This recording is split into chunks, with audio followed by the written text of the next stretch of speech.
Ever wonder how the same compounds that save lives in hospitals could become weapons of mass terror? Well, buckle up, because today we're diving into a story that sounds like it's ripped from a Tom Clancy novel, except it's happening right now. Picture this: you're a soldier guarding your post when suddenly, without warning, you and everyone around you just falls asleep. Sounds like a fairy tale, right? Well, Iran's weapon scientists have turned this dark fantasy into reality by weaponizing something you probably heard about on the news: fentanyl. Yes, that same pharmaceutical that's caused so much tragedy as a street drug is now being transformed into a military-grade incapacitating agent. And here's the really scary part: Iran might be handing these weapons to proxy groups like Hezbollah and Hamas. Before you start eyeing your medicine cabinet suspiciously, let's get something straight. This isn't about your local pharmacy suddenly becoming a weapons depot. This is about the terrifying world of dual-use pharmaceuticals, compounds that can both heal and harm depending on who's using them and how. You know, it's deeply ironic that Iran is developing these weapons, considering their own horrific experience with chemical warfare. During the Iran-Iraq War in the 1980s, Saddam Hussein's forces used mustard gas and nerve agents against Iranian troops and civilians. Over 1 million Iranians were exposed to these chemical weapons, creating a national trauma that persists to this day. Yet here we are, 4 decades later, and Iran's Revolutionary Guard is apparently thinking, hey, if you can't beat them, join them, but with a 21st century twist. Instead of World War I style mustard gas, they're weaponizing modern pharmaceuticals in ways that could change the face of warfare and terrorism forever. I'm your host of Apprentice.io's Industry Insights, Frank Maggiore, and today we're going to break down the bastardization of pharmaceutical tools manufactured to help patients to be utilized as weapons of war or terror, how we can protect ourselves, and how scientific advancements will help provide the best defense against such an asymmetrical threat. Because where there's a weapon, there's usually a defense. While Iran scientists have been busy turning medicines into weapons, we've been developing ways to track, detect, and counter these threats. And some solutions might surprise you, like autonomous drones delivering antidotes or artificial intelligence systems monitoring pharmaceutical production for suspicious activity. In the next few minutes, we're going to break down exactly what these weapons are, how they work, and most importantly, how we can stop them. Because in a world of pharmaceutical manufacturing, sometimes the difference between medicine and mayhem comes down to the systems we use to control them. So stick around. This is one episode of Industry Insights you definitely won't want to sleep through. Let's cut to the chase. Iran's pharmaceutical weapons program makes Breaking Bad look like a high school chemistry class. Since 2005, they've been running what they claim is riot control research at facilities like the Shahid Meisami group. And the Iranian regime has faced numerous large-scale protests at home over the last few decades. This is largely due to a primarily younger population where more than 60% of Iranians are under the age of 30 years old. With relatively good educations for the region and limited job prospects, they have become more agitated and angry at their government. Iran likely initially developed these tools to use on their own people as a way to quell protest and continue to hold on to power by any means necessary. But according to U.S. intelligence reports, they're actually developing something far more sinister: weaponized pharmaceutical-based agents, or PBAs for short. Now you might be wondering, what exactly is a PBA? Think of it like this. Remember when Russian special forces ended the Moscow theater hostage crisis in 2002 by pumping some kind of gas into the building? Everyone inside, terrorists and hostages alike, just fell asleep. Unfortunately, over 120 hostages never woke up. That gas was a weaponized form of fentanyl, and it's exactly the kind of thing Iran's been perfecting for the past 2 decades. But Iran's not just copying Russia's homework, they've taken the concept and supersized it. Their scientists are working with a whole shopping list of scary substances, including fentanyl derivatives that are up to 10,000 times stronger than morphine, carfentanil, which originally was designed to sedate elephants, medetomidine, a veterinary tranquilizer that they're trying to turn into an aerosol weapon. According to the leaked documents, Iranian military universities have been developing special grenades designed to disperse these drugs. We're talking about weapons that can knock everyone out in a 100-foot radius within seconds. It's like a Sleeping Beauty spell, except instead of a spinning wheel, it's coming from a mortar shell. Speaking of delivery systems, Iran's not just thinking small. They're working on hand grenades filled with pharmaceutical agents, artillery shells that can create clouds of incapacitating drugs, aerosol dispersal systems that could potentially be mounted on drones, and most worryingly, systems that could be hidden in everyday items like fire extinguishers or smoke detectors. The really concerning part? These weapons are incredibly hard to detect. Traditional chemical weapon sensors are designed to pick up things like nerve gas or mustard agents. But these PBAs, they're different. They're engineered to look exactly like legitimate pharmaceuticals until the moment they're weaponized. It's like trying to spot a wolf in sheep's clothing if the wolf was microscopic and the sheep was a pill bottle. What makes this all exponentially more dangerous is Iran's track record of sharing weapons technology with proxy groups. In September 2023, hackers leaked documents showing that an Iranian military university had developed special grenades designed to disperse medetomidine. And by December, U.S. intelligence was reporting that similar weapons had already been spotted in the hands of certain militant groups in the region. Think about that for a second. The same kind of drugs that are used to sedate animals for surgery could potentially be turned into weapons of mass incapacitation by terrorist groups. It's enough to make you look at your pet's medication a little differently now, isn't it? Let's talk about nightmare scenarios, and I don't mean the kind you get from eating gas station sushi at 3 a.m. Israeli intelligence has identified at least 3 previous cases over the last 10 years where these pharmaceutical weapons may have already been tested in the field. In Syria, there were incidents where victims didn't show the usual signs of chemical exposure and they completely lost consciousness. That's not tear gas, folks. That's something far more sophisticated.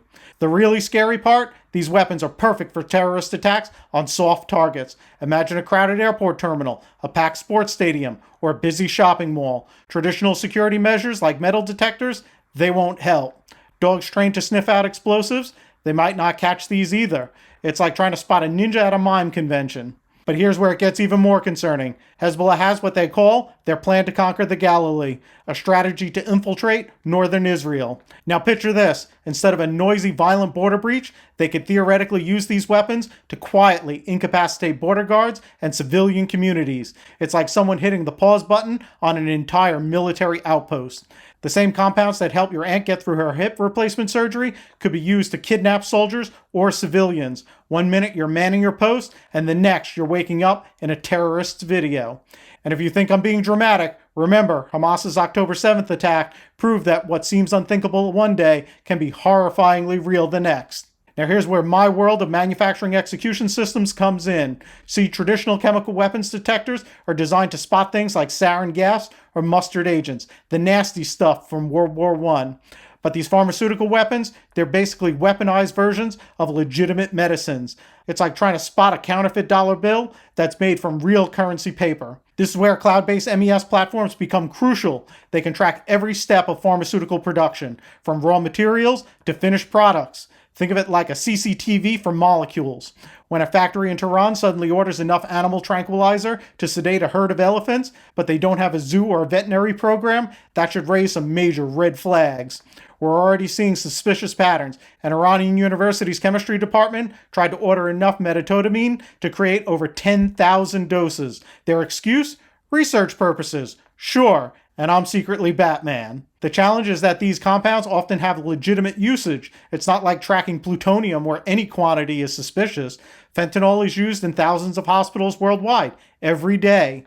The key is spotting unusual patterns. When a facility that normally makes basic pharmaceuticals suddenly starts ordering precursors for synthetic opioids, modern manufacturing execution systems can flag that faster than you can say suspicious activity.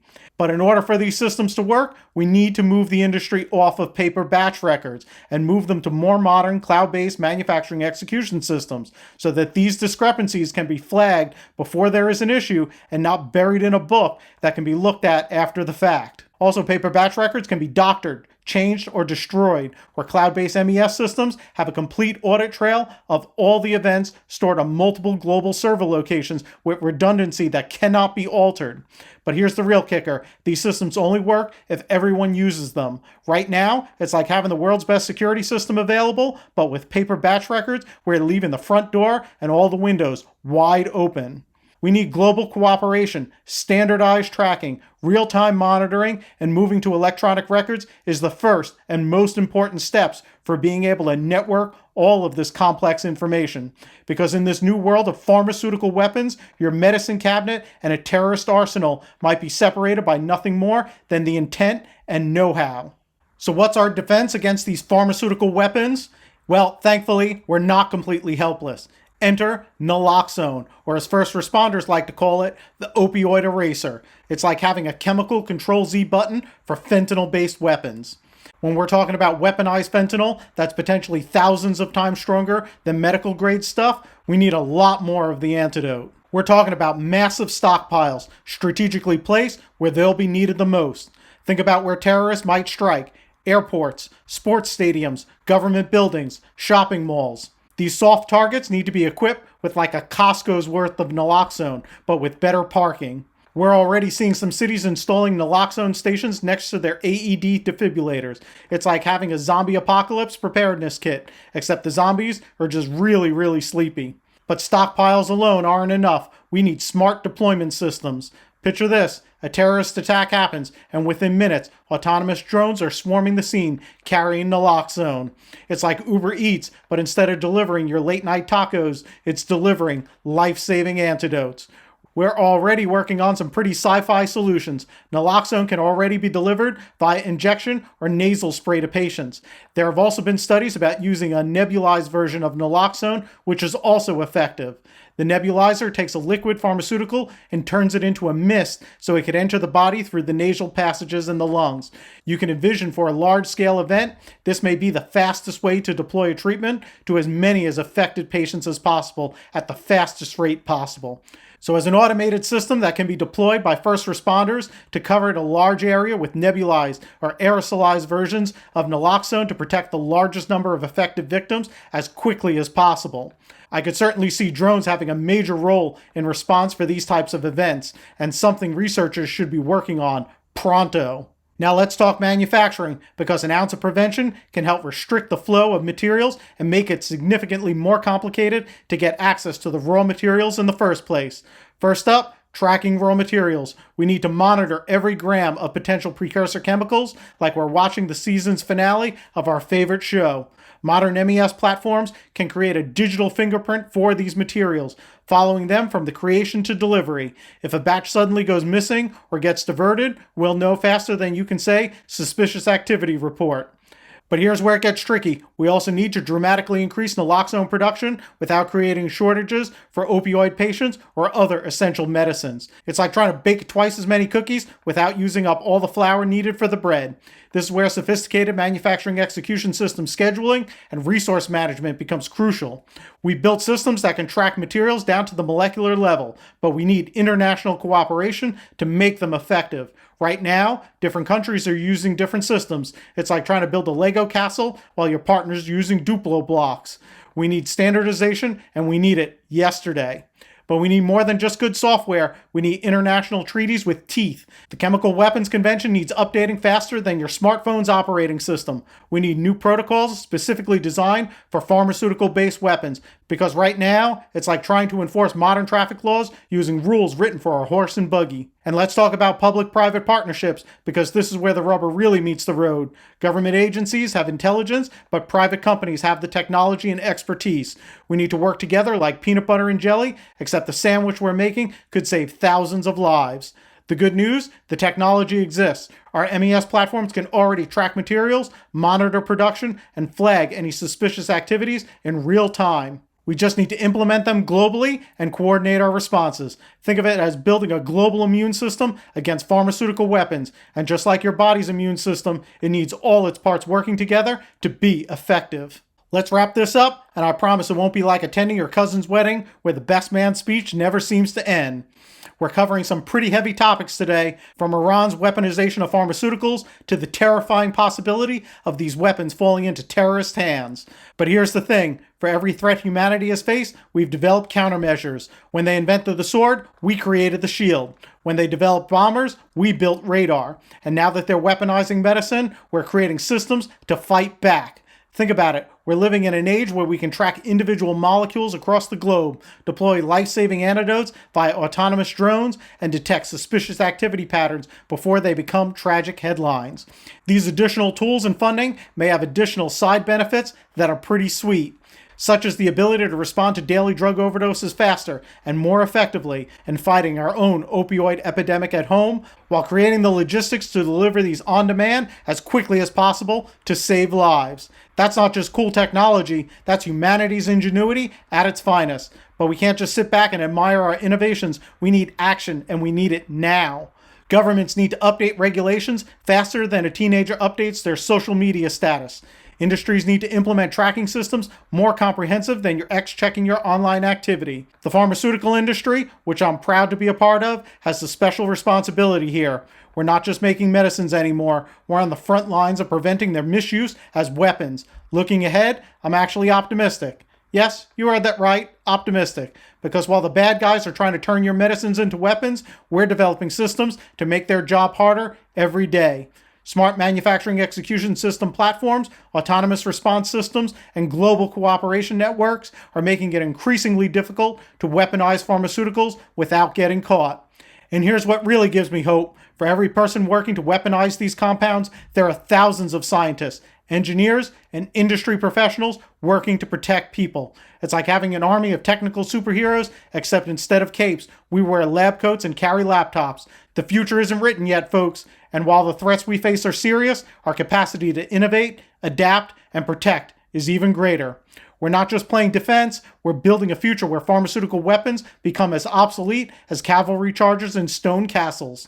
So the next time you hear about these threats, and believe me, you will, remember this. Yes, the dark side of humanity can create terrifying weapons, but human ingenuity can also be used to create shields. And in this arms race between those who would harm and those who would protect, I'm betting on the protectors, because at the end of the day, it's not just about tracking molecules or deploying antidotes, it's about preserving the fundamental purpose of medicine, to heal and not to harm, and that's a cause worth fighting for. Stay curious, stay vigilant, and remember, the best defense against tomorrow's threats is being prepared today. In an industry where precision and compliance are paramount, Apprentice's Tempo platform offers a cutting-edge manufacturing execution system solution. It's cloud-based, mobile-first, operator-centric, with the most intuitive UI in the industry, making it perfect for today's dynamic pharmaceutical manufacturing environments and for the production of the world's most complex drug products. Whether you're working on groundbreaking cell and gene therapies, biologics, or small molecules, Tempo provides a fully validated MES system that's both powerful and easy to use. It streamlines your processes, ensures compliance, and adapts to your specific manufacturing needs. So get off of paper batch records and discover how Apprentice's Tempo Manufacturing Cloud can transform your operations by visiting us at apprentice.io. Attention industry professionals, revolutionize your manufacturing process with the Apprentice Tempo Manufacturing Cloud, a manufacturing execution system built to streamline your operations, boost efficiency, and ensure compliance all in one powerful platform. Experience the future of manufacturing with our free 30-day trial. Scan the QR code on your screen now to unlock a world of innovation. Don't just keep pace, set the tempo as an industry leader with Apprentice. That's all for Apprentice.io's Industry Insights. I'm Frank Maggiore. Thanks for listening. Be sure to like and subscribe. Hit the bell icon for notifications when new episodes drop. Please comment on if you have any additional topics you would like for me to cover in this space, and we'll see you next week for more Industry Insights.